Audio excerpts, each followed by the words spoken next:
আপনি কি জানেন আপনি যখন ব্যাংকে টাকা রাখেন সেই টাকা আসলে ব্যাংকে বসে থাকে না, সেই টাকা ঘুরতে থাকে ব্যবসায়ীর হাতে, উদ্যোক্তার বিনিয়োগে, কৃষকের জমিতে।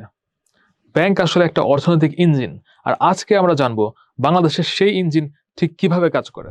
বাংলাদেশে এখন 60টিরও বেশি তফসিলি ব্যাংক আছে।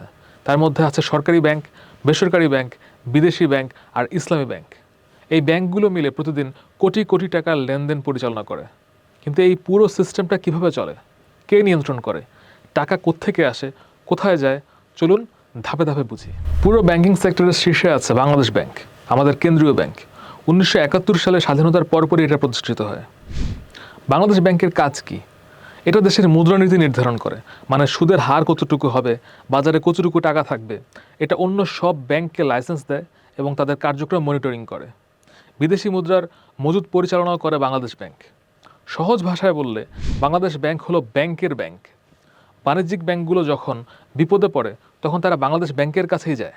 আর দেশের পুরো অর্থনৈতিক স্থিতিশীলতা রক্ষার দায়িত্ব এই বাংলাদেশ ব্যাংকের কাছে। সব ব্যাংক কিন্তু এক না। বাংলাদেশে মূলত 4 ধরনের ব্যাংক আছে। প্রথমত সরকারি বাণিজ্যিক ব্যাংক, যেমন সোনালী ব্যাংক, জনতা ব্যাংক, অগ্রণী ব্যাংক, রূপালী ব্যাংক। এগুলো সরকারের মালিকানায় চলে এবং সাধারণ মানুষের কাছে সবচেয়ে বেশি পরিচিত। দ্বিতীয়ত আছে বেসরকারি বাণিজ্যিক ব্যাংক, যেমন BRAC bank, Dutch Bangla bank, city bank etcetera.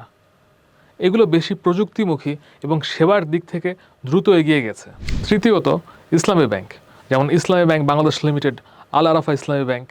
এগুলো সুদ ভিত্তিক লেনদেন করে না, এখানে লাভ লোকসান ভাগাভাগির ভিত্তিতে ব্যবসা হয়। বাংলাদেশে ইসলামী ব্যাংকিং খুবই জনপ্রিয়, দেশের মোট ব্যাংকিং সম্পদের বড় একটা অংশই এখানে আছে। চতুর্থত আছে বিদেশি ব্যাংকগুলো, যেমন এইচএসবিসি, স্ট্যান্ডার্ড চার্টার্ড। এগুলো মূলত বড় কর্পোরেট ক্লায়েন্ট এবং ইন্টারন্যাশনাল লেনদেনের জন্যই ব্যবহার করা হয়। এখন আসি সবচেয়ে গুরুত্বপূর্ণ প্রশ্নে, ব্যাংক আসলে কিভাবে আয় করে। পুরো বিষয়টা দাঁড়িয়ে আছে একটা মূলনীতির উপর, সেটা হচ্ছে আমানত এবং ঋণ। আপনি ব্যাংকে টাকা রাখলে ব্যাংক আপনাকে একটা ইন্টারেস্ট দেয়, ধরুন সেটা 5%। সেই টাকাই ব্যাংক আরেকজনকে ঋণ দেয় এবং তখন হয়তো 9% বা 10% সুদ নেয়। মাঝখানে যেই পার্থক্যটা, সেটাই ব্যাংকের আয়। এটাকে বলা হয় স্প্রেড। তবে ব্যাংক সব টাকা ঋণ দিতে পারে না। বাংলাদেশ ব্যাংকের নির্দেশনা অনুযায়ী আমানতের একটা নির্দিষ্ট অংশ রিজার্ভ হিসেবে রাখতে হয়। এটাকে বলা হয় সিআরআর, মানে ক্যাশ রিজার্ভ রেশিও, এবং এসএলআর, স্ট্যাটুটরি লিকুইডিটি রেশিও। এই নিয়মটা থাকে যাতে হঠাৎ অনেক মানুষ যদি টাকা তুলতে ব্যাংকে যায়, তাহলে ব্যাংক যাতে টাকা দিতে ব্যর্থ না হয়। বর্তমানে বাংলাদেশের ব্যাংকিং সেক্টরের সবচেয়ে বড় সাফল্যগুলোর একটি হলো মোবাইল ফাইন্যান্সিয়াল সার্ভিস। বিকাশ, নগদ, রকেট, এই নামগুলো এখন ঘরে ঘরে পরিচিত। বাংলাদেশে এখন 20 কোটিরও বেশি মোবাইল ব্যাংকিং অ্যাকাউন্ট আছে।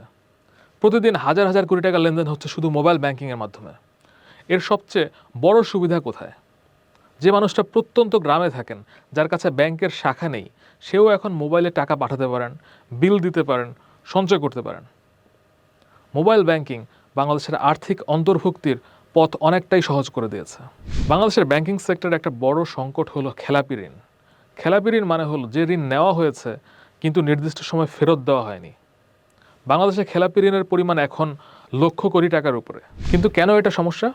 কারণ এই টাকা আটকে থাকলে ব্যাংক নতুন ঋণ দিতে পারে না, নতুন উদ্যোক্তারা বিনিয়োগ পান না, ব্যাংকের মুনাফা কমে যায়, শেষ পর্যন্ত ক্ষতিগ্রস্ত হয় সাধারণ আমানতকারীরা। এই সমস্যার পেছনে আছে রাজনৈতিক প্রভাব, দুর্বল তদারকি আর ঋণ গ্রহীতাদের জবাবদিহিতার অভাব। সমাধানের জন্য এখন ব্যাংকিং কমিশন গঠন, কোর্টের মাধ্যমে আদায় এবং আইন সংস্কারের উদ্যোগ চলছে। বাংলাদেশের ব্যাংকিং সেক্টরে কিছু চ্যালেঞ্জ থাকলেও আমাদের ভবিষ্যতেও কিন্তু বেশ উজ্জ্বল। বাংলাদেশ ব্যাংক ইতিমধ্যেই ডিজিটাল ব্যাংকের লাইসেন্স দেওয়া শুরু করেছে, মানে ভবিষ্যতে এমনও ব্যাংক আসবে যার কোনো শাখা থাকবে না, সব কিছু হবে অনলাইনে। ইন্টারঅপারেবল ডিজিটাল ট্রানজ্যাকশন প্ল্যাটফর্ম বা আইডিটিপি চালু হচ্ছে, যেখানে বিকাশ, নগদ, ব্যাংক অ্যাকাউন্ট সব একটা সিস্টেমের আন্ডারেই কাজ করবে। এআই ও ব্লকচেন প্রযুক্তি ব্যবহার করে ঋণ মূল্যায়ন ও জালিয়াতি প্রতিরোধ আরও সহজ হবে।